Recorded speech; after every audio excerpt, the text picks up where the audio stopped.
혹시 방송실 실례가 안 되면 좋으신 하나님 그 찬양 혹시 PPT 좀 준비될 수 있겠습니까?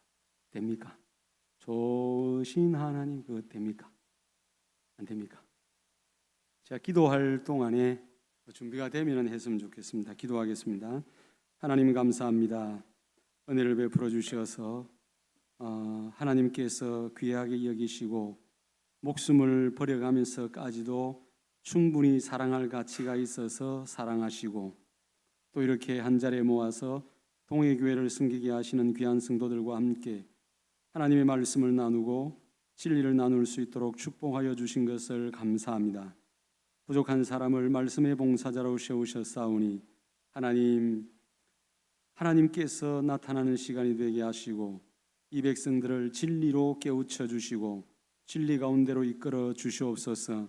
그래서 이 진리가 성도들의 삶이 되게 하시고 그 삶이 다시 삶으로 드리는 예배가 되게 하심으로 말미암아 하나님께서 이들을 통하여 영광을 받으시고 기쁨을 얻는 복된 역사가 있도록 축복하여 주시옵소서. 살아계신 예수님 이름으로 기도드리옵나이다. 아멘. 혹시 될까요? 좋으신 하나님 다 아시죠? 한번 불러봅시다.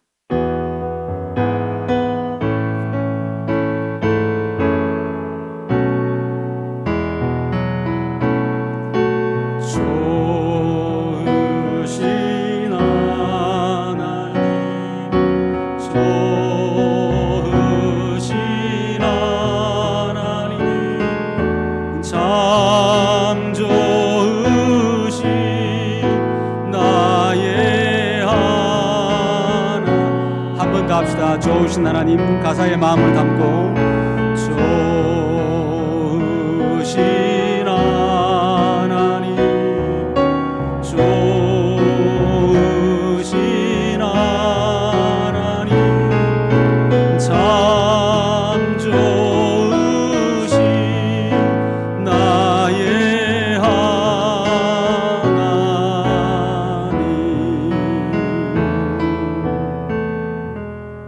하나님이 좋으신 분인 줄은 믿습니까?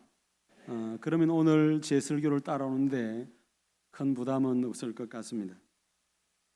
사람들은 뭔가 이용 가치가 있거나 혹은 굉장한 볼거리가 있으면 목숨을 걸고 찾아다닙니다. 심지어는 팬덤을 형성하고 별짓을 다 하지만은 이용 가치가 없다라고 여겨지거나 혹은 내가 이 사람과 가까이 있어서 손해를 본다고 판단이 되면 쉽게 떠나갑니다. 우린 그걸 가리켜서 배신이라고 이야기합니다. 마치 썰물처럼 빠져나가는 그런 모습을 보면서 어떤 사람은 분개하기도 하고 어떤 사람은 이렇게 애통해하기도 하죠. 아마 여러분들도 지금까지 30년, 40년 혹은 70년 그 세월을 살아오는 동안에 사람으로부터 이런 배신감을 한두 번쯤은 느껴보셨을 거라고 생각을 합니다. 우리가 만일 예수님께서 십자가에 달리시던 때에 예루살렘에 있었다면 주님의 십자가에 얼마나 가까이 있었을 것 같습니까?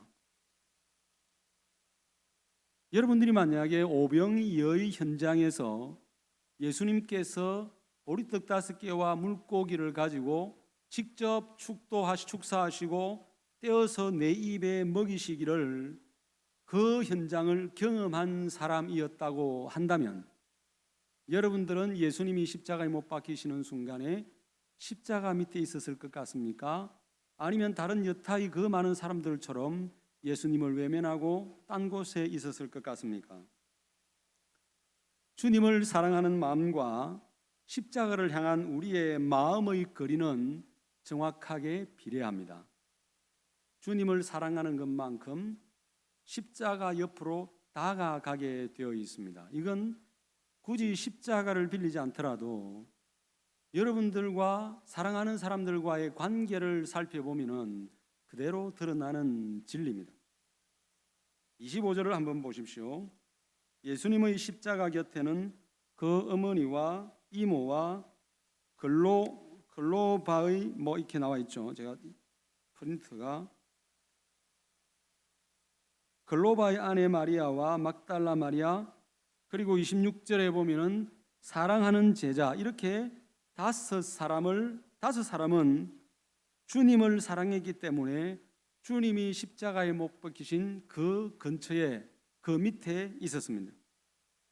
이렇게 볼 때 예수님께서 당신의 어머니를 요한에게 맡기는 것은 절대로 우연히 일어난 일이 아닙니다. 요한은 주님을 그만큼 사랑했기 때문에 모든 제자들이 떠나간 십자가의 아랫자리, 예수님의 곁에 있었던 것입니다. 주님께서 자기 어머니 마리아 곁에 있는 요한에게 말씀하죠. 요한아, 너의 어머니다.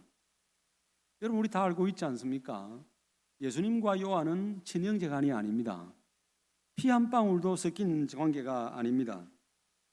그럼에도 불구하고 자기 어머니 마리아를 가리켜서 너의 어머니라고 말한 것은 무슨 의미겠습니까? 내가 내 어머니 마리아를 너에게 맡긴다, 이 뜻이 아니겠습니까? 그러니까 이제부터 내가 다하지 못한, 아들로서 다하지 못한 효도를 네가 내 어머니의 아들이 되어서 내 어머니를 좀 맡아줘, 내 어머니의 여생을 좀 보살펴줘, 이런 뜻이 아니었겠습니까? 이 말을 요한이 알아들었어요. 그래서 27절 말미에 한번 보십시오. 그때부터 그 제자가 자기 집에 모시니라, 이렇게 딱 기록되어 있습니다. 이 순간부터 요한은 뭐가 되었는가? 마리아의 아들이 되었습니다. 다르게 말하면 마땅히 예수님께서 모셔야 될 마리아를 대신하여 모시는, 마리아를 모시는 도구가 되어진 거죠. 여러분, 순종이라고 하는 것은 예수님의 입에서, 아니면 누군가 입에서 딱 말이 떨어지자마자 즉각적으로 순종하는 거 진짜 중요하잖아요. 우리 이거 많이 교육받았습니다. 그런데 저는 개인적으로 이렇게 즉각적으로 하는 순종보다도 더 중요한 것은 그 순종을 언제까지 했느냐가 훨씬 더 중요하다고 생각을 합니다. 한결같음, 이게 중요한 거죠. 예수님이 돌아가실 때 나이가 몇 살이었습니까? 33살이었습니다. 알고 계시죠? 당시 이스라엘 처녀들이 보통 13살에서 14살이면 시집을 가고 늦어도 15살에서 16살이 되면 아기를 낳습니다. 그러면 마리아도 평범한 여인이었으니까 이 관례를 벗어나지 않았다고 봐야 됩니다. 그러면 마리아도 15세 아기를 낳고 예수님이 33년을 살았으니까 예수님이 돌아가실 때 마리아의 나이는 불과 48입니다. 마리아가 도대체 몇 년을 살았을까? 마리아는 몇 살에 죽었을까? 초대교회의 문헌에 보면은 마리아는 90에 죽은 걸로 되어 있습니다. 몇 살입니까? 90살입니다. 몇 년을 더 살았습니까? 42년을 더 살았습니다. 셈이 진짜 빠르시네요. 그러면 마리아 나이 48살에 예수님이 돌아가시면서 요한아, 내 어머니를 네한테 부탁한다라고 이야기했는데 마리아가 90살까지 살았잖아요. 맡길 때 요한의 나이는 청년이라 그랬으니까 우리가 20살에서 30살까지를 청년으로 보고 그 중간을 딱 25살로 잘라서 한번 생각해 보십시다. 25살 때 예수님께 마리아를 부탁받았습니다. 41을 더하면 몇 살이 됩니까? 67살이 되죠. 맞습니까? 67살입니다. 그러면 요한은 마리아 모시는 일을 몇 살까지 했느냐? 67살까지 했습니다. 길면 70살까지 했을 수도 있습니다. 제 나이가 올해 60입니다. 그보다도 훨씬 더 많은 날을 뭘 했다는 이야기입니까? 마리아 뒷바라지 했다는 것입니다. 여러분, 사람이 선배나 후배하고는 친해질 수 있어요. 그리고 동창도 굉장히 친해질 수도 있지만은 여러분들을 한번 보십시오. 안 친할 경우도 있잖아요. 그렇죠? 지독하게 안 친하고 싶은 경우도 있어요. 왜 그럴까? 비교 의식 때문에 그렇습니다. 라이벌 의식 때문에 그렇습니다. 이렇게 한번 생각을 해봅시다. 갑순이가 있어요. 나는 이렇게 여집사님이 생각하고 어느 날 동창회 하도 오락해가지고 동창회를 갔어요. 동창회를 가가지고 다른 친구들하고 교실에서 막 수다를 떨고 놀고 막 웃고 깔깔거리고 있는데 운동장에 에쿠스 리무진이 들어옵니다. 회장님, 에쿠스 리무진 되면 얼마나 합니까? 한 1억 합니까? 그 정도 합니까? 그 정도 가지고는 안 되겠네요. 벤츠 리무진이라고 한번 생각해 봅시다. 조금 더 비싸겠죠. 벤츠 리무진이 쫙 들어오면서 운동장 앞에 탁 대이더니 기사가 탁 나와가지고 뒷좌석의 문을 딱 열어줍니다. 그런데 뒷좌석에서 내리는 여자가 손을 이렇게 하게 되면서 아이고 머리야 이러는데 여기에 물방울 다이아몬드가 박혀 있고 그 다음에 뭐 온갖 보석이 주렁주렁하고 치장을 합니다. 동창들 중에 이런 애가 아무도 없는데 도대체 저 애가 누구야? 궁금하니까 물어볼 거 아니에요. 야, 쟤가 누구? 그런데 아까 누구라 그랬습니까? 갑순이라 했잖아요. 야, 쟤 갑순이다. 신랑 잘 만나가지고 저거 아니냐. 가만히 생각해 보니까 자기 기억에는 갑순이가 없어요. 그만큼 존재감이 없었던 사람이죠. 그러니까 옆에 있는 애가 이야기합니다. 야, 왜 학교 다닐 때 그 콧질질 흘리고 그런 애 있잖아. 내 생각을 해보니까 맞아요. 내 학교 다니면서 콧질질거리고 선생님한테 뭐라 개이고 친구들한테 욕먹고 그랬던 애거든요. 이런 애가 신랑 잘 만나가지고 벤츠 리무진을 타고 동창회에 참석하고 온 손에 다이아몬드 물방울로 치장을 하고 목표 옷을 입고 나타나는 겁니다. 그러면 여러분들은 어떻겠습니까? 막 씹는다 1번, 아니다 칭찬한다 2번. 어느 겁니까? 네. 막 칭찬한다라고 말은 하고 싶은데 그게 문교부에서 요구하는 답인데 마음은 안 그렇잖아요. 씹고 싶잖아요. 이겁니다. 남자들도 마찬가지예요. 젊어 지금은 말이야 진짜 학교 다닐 때 볼품 없었는데 장인 잘 만나가지고 줄 잘 타가지고 저렇게 되는 거 아니야. 이렇게 되면은 어떻게 합니까? 마치 양파 껍질을 까듯 뒷담화를 까대기 시작합니다. 상대방을 낮춤으로써 자기를 올리려고 하는 못된 신보죠. 그럼 잘난 사람한테만 그러냐? 아닙니다. 이 비교의식이라고 하는 것은 나보다 못한 사람도 역시 똑같습니다. 그 사람을 짓밟고 내가 돋보이도록 해야 되기 때문에 이 사람도 역시 까기 시작합니다. 그러면 이걸 요한의 입장에서 한번 보자 그 말입니다. 요한은 오늘 본문 26절에 보면은 자기를 가리켜서 예수님께서 사랑하시는 제자라고 이야기해요. 요한복음 13장 23절에도 보면은 예수님이 사랑하시는 자 이렇게 이야기합니다. 대단한 자부심이죠. 적어도 요한이 믿기로는 모든 제자들 가운데 예수님이 자기를 제일 사랑한다라고 생각했던 거예요. 그만큼 자기 자신에 대한 프라이드가 대단했습니다.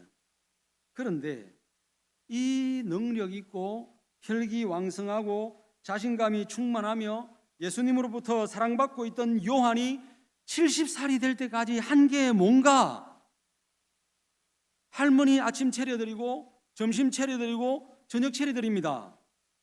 빨래해드리고 비 오거나 날씨가 굳어서 뼈마디가 쑤신다 그러면 할머니 무릎 위에 앉아가지고 다리 주물러드리고 어깨 주물러드리고 이게 요한이 한 전부입니다. 몇 년 동안? 42년 동안 전부입니다. 그동안에 다른 사람들은 뭐 하느냐? 자기보다도 한 수 떨어진다라고 생각했던 베드로는 초대 교회의 지도자가 되어 있습니다. 잘 나가는 지도자가 되어 있어요. 그 다음에 자기가 예수님을 모시고 다닐 때는 족보에도 없던 이상한 인간 바울이 갑자기 툭 튀어나와가지고 온 세계를 다니면서 나도 사도다라고 외치고 다니는 거예요. 적어도 예수 믿는 사람들한테는 바울이 온 스포트라이트를 받는 영웅이 되어져 있는 것입니다. 속 상할까요? 안 상할까요? 우리 같으면. 아까 이야기했잖아요. 뒷담화 깐다고. 그렇죠? 그런데요. 요한은 마리아가 죽을 때까지 이 일을 합니다. 왜 그랬을까요? 왜 그랬을까요? 이게 자기에게 맡겨주신 소명이라고 생각이기 때문에 그렇습니다. 이걸 하나님께서 나에게 맡기셨다라고 믿었습니다. 여기에 장로님들도 계시고 장립이사님들도 계시고 은사님들도 계시고 집사님들, 주일학교 교사들, 성가대원, 찬양단 너무너무 귀한 분들 많잖아요. 하나님은 그 영역에 여러분들을 부르셨습니다. 저는 단지 하나님께서 말씀을 맡은 봉사자로 섬기라고 소명을 주셨기 때문에 이 시간 여러분들에게 말씀을 전하는 것뿐이고요. 모두가 다 교회를 세워나간다는 입장에서는 다 소중한 사람들입니다. 하나님께서 부르신 소명자들이고 사명자들입니다. 여기에 대한 분명한 생각이 있어야 다른 사람들과 비교하지 않게 되어 있습니다. 예수님이 어머니를 돌보도록 나에게 맡겼기 때문에 자기는 마리아를 돌보는 도구라고 생각했던 거죠. 그게 내 일이라고 생각하기 때문에 그 일을 하는 데 있어서 아무 불편함이 없습니다. 요한이 예수 그리스도께서 돌아가시고 난 뒤에 40년 이상을 어머니 뒷바라지해 드리는 그 역할을 도구로서 충실하게 감당했기 때문에 얻는 유익이 있었어요. 그게 뭐냐면 젊은 나이에 목회 현장에 뛰어들었던 다른 마태나 이런 제자들과는 다른 인생에 대한 깊은 통찰력을 가지게 되었습니다. 여러분, 아무래도 이런저런 어려움을 겪은 사람들, 지혜롭게 그 어려움을 잘 극복하고 승화시킨 사람들, 이런 사람들의 경륜이 더 무섭잖아요. 그런 사람들의 한마디가 훨씬 더 크잖아요. 여러분, 42년 동안 도구로 살아가면서 요한은 참는 법을 배웠습니다. 인내력과 자제력을 배웠고 사람 섬기는 법을 배웠습니다. 어떻게 사람을 대하는 것이 진정으로 대하는 것인지, 그 사람을 존중하는 것인지, 그 사람을 위하는 것인지, 이것들을 이 요한은 배웠던 거죠. 어떻게 보면 허송세월을 보낸 것 같지만은 절대로 그렇지 않습니다. 여러분, 우리에게 맡겨준 일에 최선을 다하는 한 주님이 골로새서에서 말하는 것처럼 어떤 일에든지 누구에게든지 죽게 하듯 할 때에 그 세월, 그 수고는 절대로 허송세월이 아닙니다. 어느 하나라도 허송세월이 아닙니다. 여러분들이 교회당을 나서면서 떨어져 있는 휴지 쪼가리 하나를 줍는다 하더라도 그건 절대로 헛되게 보내는 시간, 헛된 수고가 아니라는 것을 저는 지금 여러분들에게 말씀드리고 있는 것입니다. 파스칼이 쓴 팡세라고 하는 에세이가 있습니다. 세계 3대 에세이 중에 하나인데 이 에세이 속에 보면은 이런 글귀가 있어요. 너 자신을 결코 다른 사람들과 비교하지 말고 따라합시다. 나와 비교해라. 자기하고 비교해라는 거예요. 다른 사람들하고 비교하지 말고 네 자신하고 비교해라, 이렇게 이야기해요. 여러분, 우리는 비교하면서 불행을 자초합니다. 비교에 대한 이행시가 인터넷에 뜨도록 다니던데 너무너무 기가 막힌 거예요. 야, 이럴 수가 있나 싶어서 제가 떠가지고 왔습니다. 여러분, 비교할 때 그 빗자, 비교할 빗자는요, 칼도자 두 개가 합쳐져 있는 말입니다. 짧은 칼 두 개가 이렇게 되어 있는 이 짧은 칼 두 개가 비교할 빗자거든요. 그러면 다른 사람과 나를 비교하면은 나는 내 품속에 짧은 칼 두 개, 단도 두 개를 품에 품고 다닌다는 의미가 되는 것입니다. 무슨 이야기냐면 이 비교를 하게 될 때는 첫 번째 비의 칼은 비참해지거나의 칼입니다. 두 번째 교자라는 칼은 교만해지거나의 칼입니다. 여러분, 잘 한번 보십시오. 내가 누군가를 비교하게 되면은 내보다 나은 사람과 나를 비교하면은 나는 비참하기 거지없는 인간이 되어버립니다. 내보다 못한 사람하고 비교하면 나는 교만하기 거지없는 사람이 됩니다. 이게 비교가 우리에게 주는 파괴적인 기능입니다. 그래서 이 파스칼이라고 하는 사람은 뭐라고 이야기하느냐면 네 자신하고 비교해라고 이야기합니다. 여러분, 어제의 오늘과 어제의 나와 오늘의 나, 처음 예수님을 믿을 때와 지금의 나, 처음 삼남전도에 들어왔을 때와 지금의 나, 이렇게 비교하라는 거죠. 처음 동해교회 왔을 때와 지금의 나는 어떤 모습인가, 얼마나 성장해 있고 얼마나 성숙해 있고 나를 통해서 얼마나 교회의 그늘진 구석이 밝아지고 나를 통해서 얼마나 많은 사람들이 예수 그리스도를 찾아가고 나는 전혀 모르는 채 행동을 했지만은 누군가 내 뒷모습을 바라보고 있는 사람들 중에 나를 통하여서 예수 그리스도의 사람으로 성숙되어져 가고 있는지, 그 모든 것들의 기준점이 누구라고요? 내가 되어야 된다는 거예요. 어제의 나와 오늘의 나를 비교하면서 내가 점진적으로 성장하고 점진적으로 성숙하고 점진적으로 발전을 이룰 때에 나를 바라보는 많은 사람들이 내 뒤를 따라오면서 그들도 성숙해지고 성장해지고 더 바람직한 하나님의 도구로 쓰여지는 사람이 되지 않겠느냐라고 하는 것이죠. 처음 아내와 결혼을 했을 때와 지금의 남편으로서의 나를 비교하는 겁니다. 처음 우리 아기를 내 품에 안았을 때 그때의 아버지와 지금의 아버지인 내 모습을 비교하는 것입니다. 얼마나 더 성숙한 아버지가 되어 있는가, 얼마나 더 자상한 남편이 되어 있는가. 3전도회 회원 여러분, 여전도회 여성분들도 마찬가지겠죠. 가만히 한번 보십시오. 여러분, 달은 해하고 비교하지 않습니다. 만약에 달이 해하고 비교했다면 달은 존재도 없을 것입니다. 달은 해와 비교하지 않기 때문에 해가 지고 없는 밤하늘과 온 세상을 지금도 여전히 은은하게 비추어주고 있습니다. 꽃은 나무와 비교하지 않아요. 그래서 하나님이 천 창조하실 때 그 모습 그대로 여전히 꽃은 자기의 색깔을 가지고 있고 자기의 향기를 가지고 세상을 아름답게 만듭니다.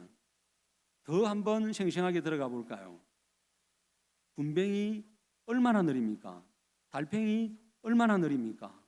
그런데 달팽이와 군뱅이가 노아 홍수 때에 야 빨리 들어와라, 우리 좀 있으면 비가 오고 온 세상은 멸망당할 거야, 그렇게 이야기하니까 달팽이와 군뱅이가 노루가 달려가는 것을 보고 노루처럼 흉내 내려고 했다면 달팽이와 노루는 바지가랑이가 찢어져서 없을 수도 있습니다. 그런데 군뱅이와 노루는, 달팽이는 여전히 존재하잖아요. 자기들의 걸음을 가지고 노아 방주까지 찾아온 거고 결국 그들은 노아 방주에서 살아남았기 때문에 오늘날도 군뱅이와 노루는 존재하고 있는 것이죠. 여러분, 바로 이 지점입니다. 이렇게 본다면은 이 동해교회를 섬기는 삼남전도회 회원으로서 동해교회를 세워가는 성도로서 우리가 어떤 태도를 취해야 되는지에 대한 답은 분명히 나오게 될 겁니다. 여러분, 성경 어디에도 큰 교회와 작은 교회를 구분하지 않습니다. 오직 하나님의 교회만 있을 뿐입니다. 큰 교회와 작은 교회라는 말 속에는 이미 두 교회를 비교하는 세속적인 가치가 교회 속에 들어와 있다는 증거입니다. 성경 어디에도 교회의 규모를 가지고 성공한 목회자와 실패한 목회자를 나누지 않습니다. 그리고 얼마나 많은 돈을 벌고 얼마나 사회적으로 성공했는가, 그리고 연간 드리는 헌금의 액수가 얼마나 되느냐를 가지고 성공한 교인과 실패한 교인도 나누지 않습니다. 굳이 성공이라는 관점으로 성도들을 구분한다고 한다면 마태복음 25장에 나와 있는 것처럼 착하고 충성된 종과 악하고 게으른 종의 구분만 있을 뿐입니다. 아마도 잘은 모르겠습니다만은 우리 황진성 목사님께서도 저와 비슷한 생각을 하지 않겠나 싶습니다.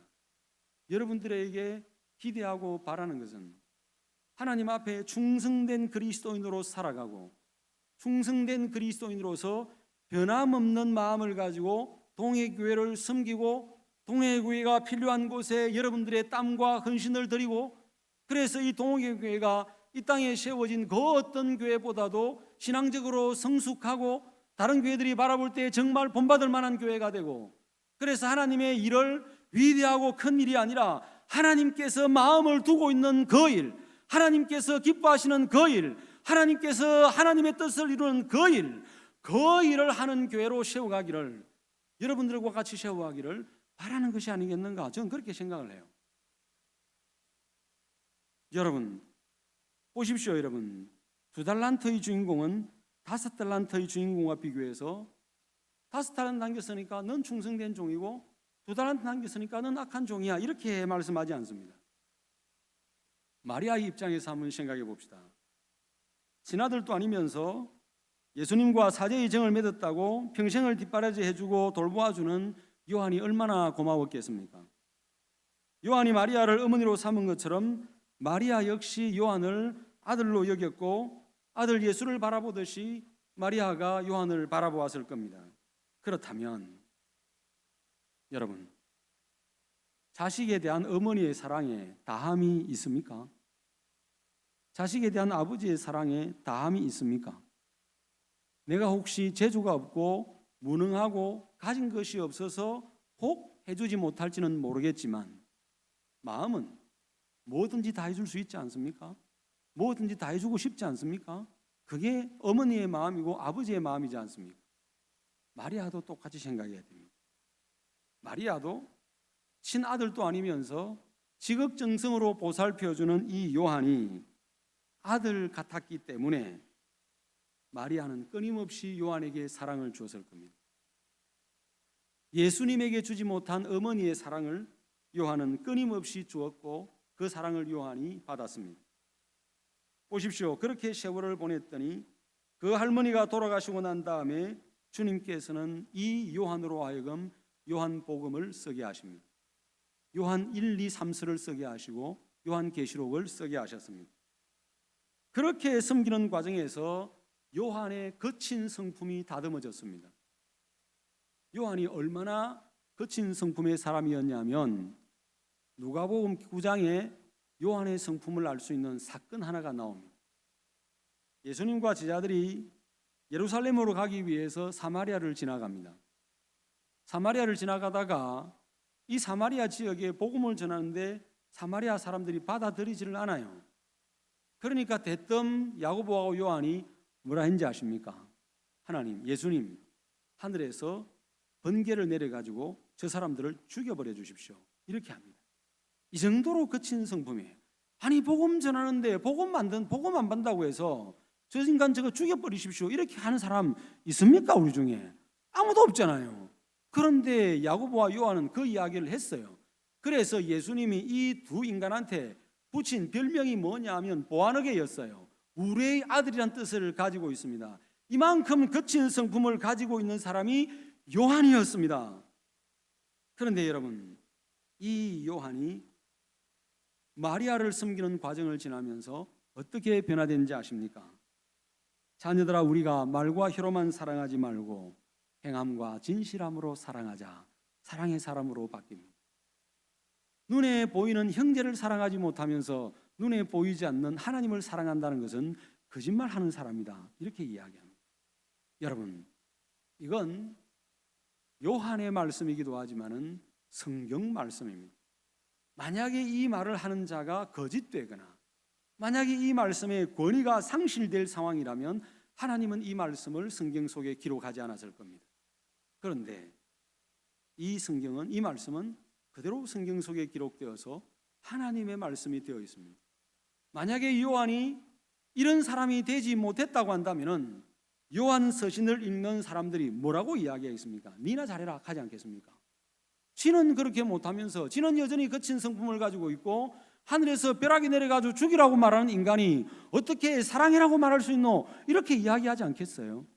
그런데 이 요한복음이 온 그리스도인들에게 부담 없이 받아들여졌습니다.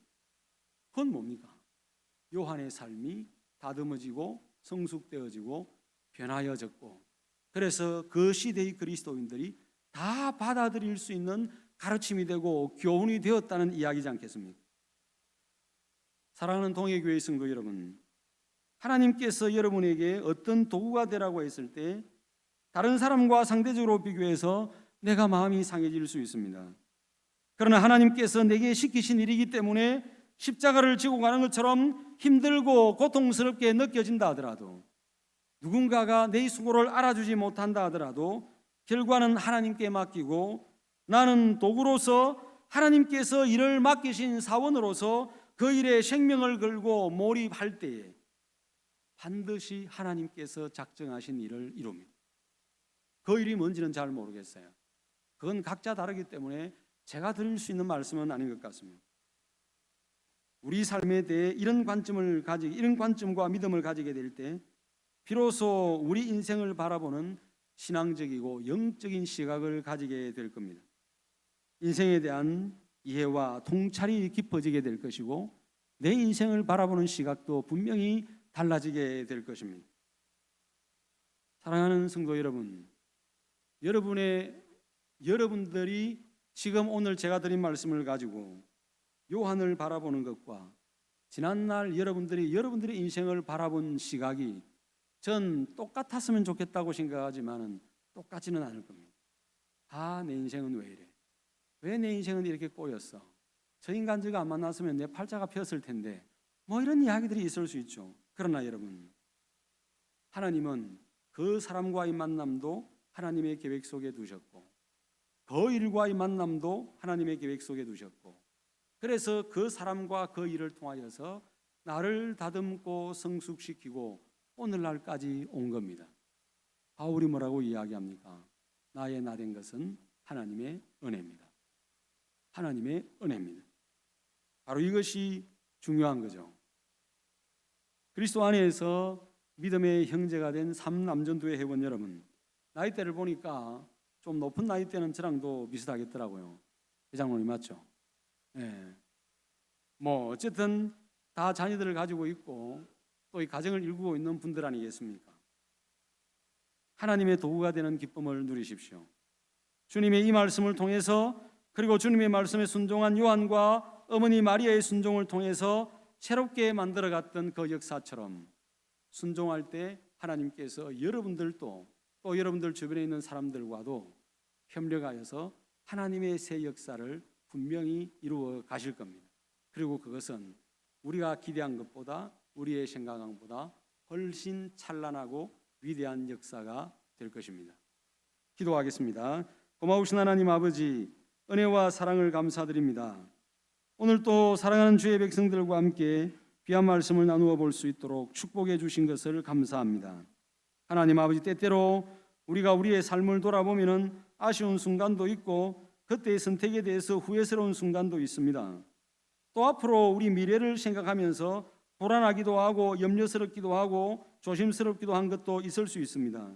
그러나 내가 하나님의 계획 속에 있고 하나님은 내 인생 전체를 디자인하고 계시고, 그래서 한치의 어그러짐도 없이 하나님은 나를 이끌어 가시는 분이라는 분명한 믿음을 갖게 해 주십시오.